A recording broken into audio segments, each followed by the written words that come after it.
So, a term y'all have probably been hearing a lot about right now is this term food noise, right?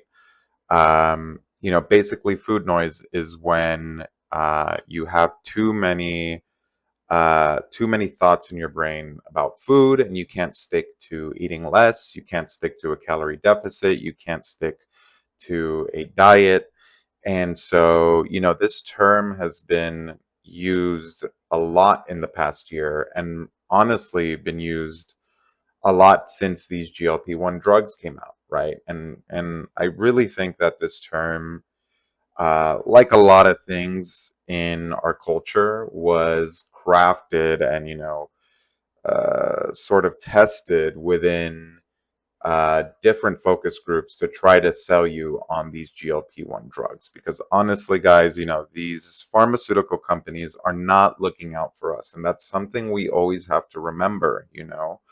And so they think of these terms or these different ways to sell you these drugs, and get you hooked on them because they are making billions of dollars, right? Once you start using these drugs, like GLP-1s, you are hooked on it. Your insurance is going to give it to you one way or another.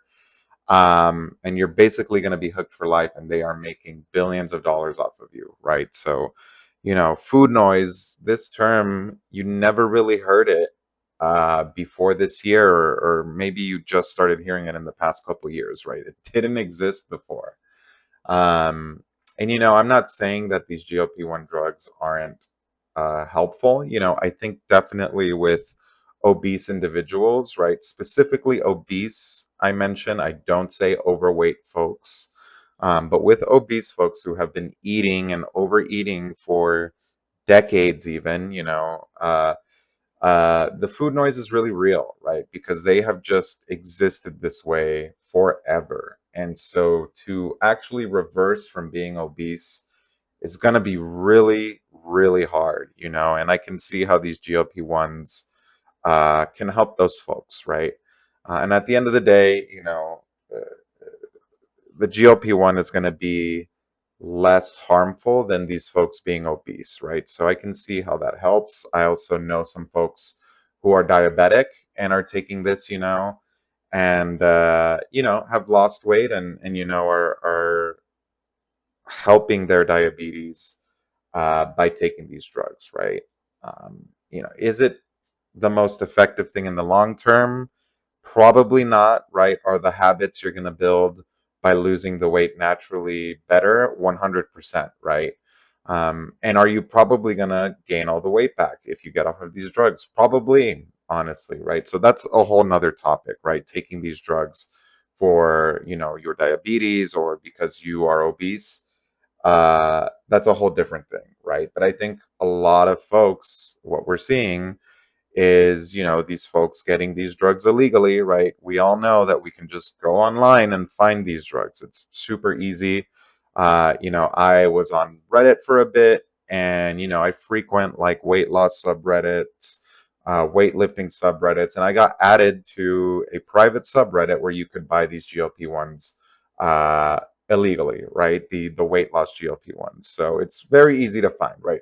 People like to pretend, oh, you shouldn't take these illegally, and doctors aren't prescribing them illegally. But guys, it's 2026. Whatever you want to get, you can get it. It's not hard, man. I remember being a teenager trying to buy drugs, which bad, right? We were trying to buy weed. And buying weed was sketchy in the early 2000s, man. You could not just go online, or there wasn't like um what are these called, this dispensaries around where you could get them. It was sketch, right? You would have to go to like a park, find a guy, and it wasn't easy, right? But now with the dawn of the internet, with globalization, you can find these very easily, right? And so tons of people are using these GLP-1 drugs illegally. They're using them for weight loss. And, they're all saying, you know what, I just have too much food noise, too much food noise. I can't take it. So I got to get on these. And guys, if you are overweight, um, the term overweight, right?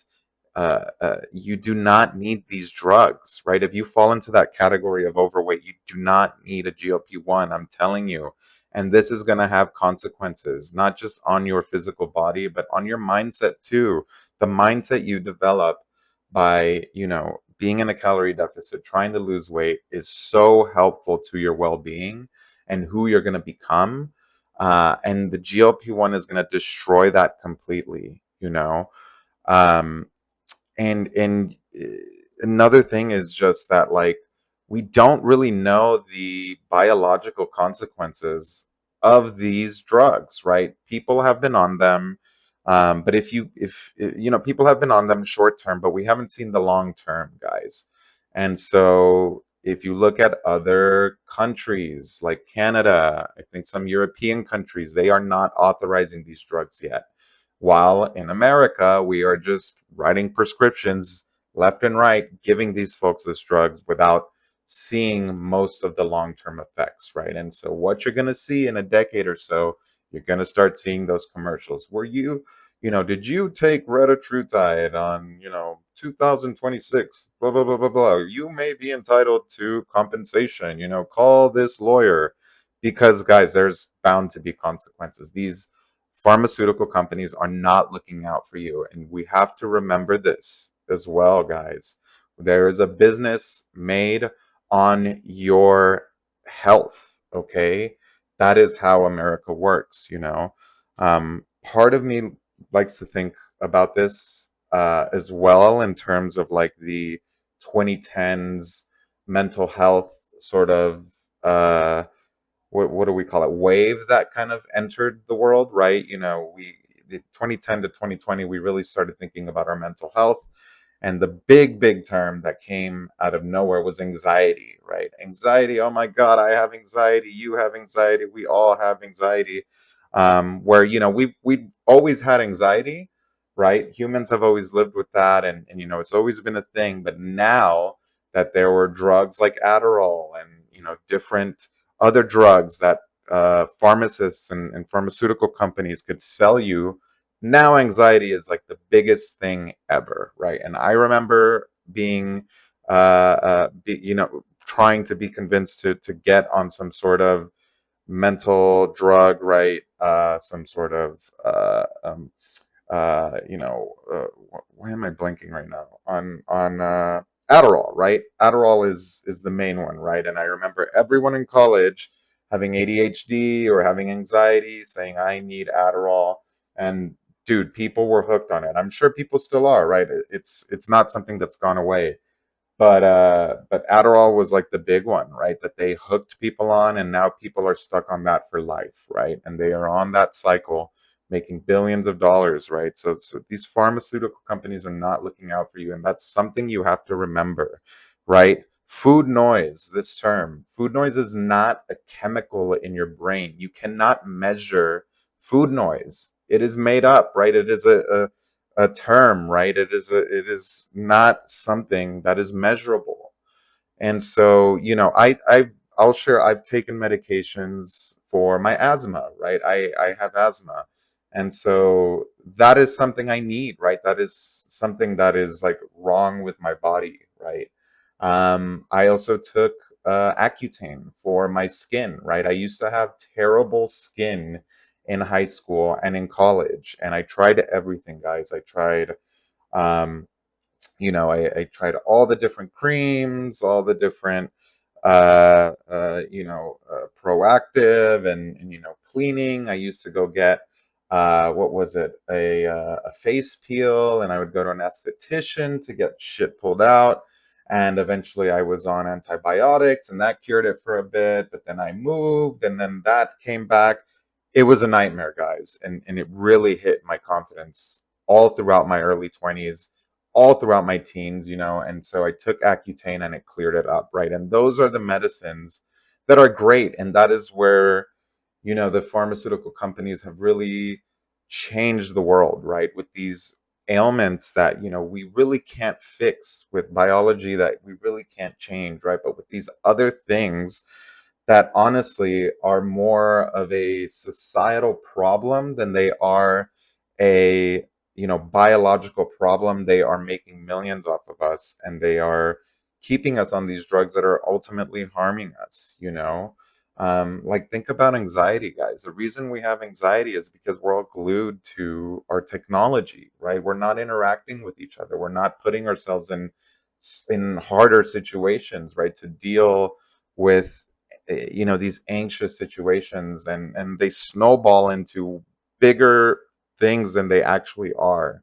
At least that's been my experience with my anxiety. And since I fixed my health, since I switched over to whole foods, since I started working out, my anxiety is pretty much gone, guys. I used to get very anxious at work. I literally was just on a work trip, had no anxiety at all, and I used to be very, very anxious. I used to be scared, and I'm good, guys. And really, I think a lot of these issues, like the food noise term, and like anxiety and like depression, and a lot of these things are coming from our diet and our society. And major changes need to be made in our society to help out folks that experience these things.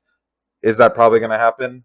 Honestly, no, it's not going to happen. Things look like they are going to get worse, guys. So the more you feed yourself these things that these pharmaceutical companies are selling you, the worse you're going to get, guys. And at the end of the day, the fix is easy. Focus on yourself, have some goals, fix your diet, fix your fitness, and you'll be okay, guys. That it really is as simple as that. But there are businesses that make millions off of us feeling like shit.